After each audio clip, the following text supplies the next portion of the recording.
Bangladeshi go back. Bangladeshi go back. Rohingya go back. Rohingya go back. Tukrasa ayo lapun. Chale.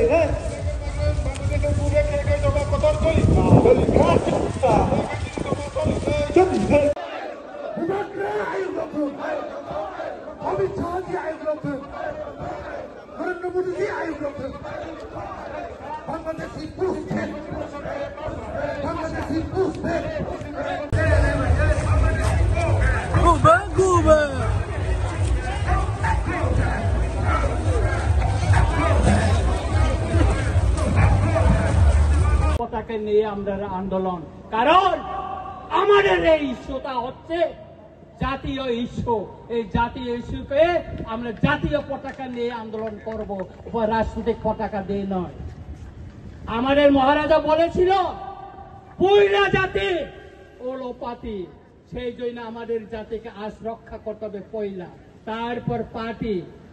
সেই জন্য আজকে পতাকা ছেড়ে দিয়েছে, পার্টির পতাকা ছেড়ে আজকে আমরা জাতীয় পতাকা নিয়ে লড়াইয়ে মাঠে নামছি। অনেকে হয়তো প্রশ্ন করতে পারে রঞ্জিত দেববর্মা ত্রিপুরা মঠার এমএলএ, উনি কিভাবে পতাকার বাইরে ত্রিপুরা মঠার বাইরে হয়ে গেল। না, আমি আজকে এখানে ত্রিপুরা মঠার এমএলএ হিসেবে আসিনি, আমি সাধারণ জনগণ হিসাবে, জনপ্রতিনিধি হিসাবে আমি এখানে এসেছি। এই লড়াই সর্ব অংশের জনগণকে নিয়ে লড়াই। এখানে বাঙালি, পাহাড়ি, মুসলিম, খ্রিস্টান, বৌদ্ধিস্ট, হিন্দু সব অংশের মানুষকে নিয়ে আমাদের এই লড়াই। সেই জন্য আজকে এত লোক এখানে এসেছে। কেন এসেছে? আমাদের একটাই দাবি, একটাই, সেটা হচ্ছে যারা তৎকালীন পূর্ব পাকিস্তান, অধুনা বাংলাদেশ থেকে যারা ত্রিপুরায় এসে বসবাস করছে, আমাদের অধিকার কেড়ে নিচ্ছে, আমাদের জমি কেড়ে নিচ্ছে, আমাদের ভবিষ্যৎ বংশধরদের রক্ষা করার জন্যই আজকে তাদেরকে আমরা শনাক্ত করে তাদের দেশে ফেরত পাঠানোর জন্য দাবি জানাচ্ছি। আমাদের দাবিকে ছাড়া দিয়ে আজকে ভারত সরকার তার মিনিস্ট্রি অফ হোম অ্যাফেয়ার্স থেকে নোটিফিকেশন জারি করে আজকে তাদেরকে শনাক্ত করার জন্য বলা হয়েছে। এই নোটিফিকেশন শুধু 2019 মে 25 না, 1971 সালে 29 নভেম্বর তখনও নোটিফিকেশন জারি করা হয়েছিল, কার্যকরী করেনি। তখন রাজনৈতিক দল আওয়াজ তোলেনি, কোন সিভিল সোসাইটি আওয়াজ তোলেনি কার্য করার জন্য।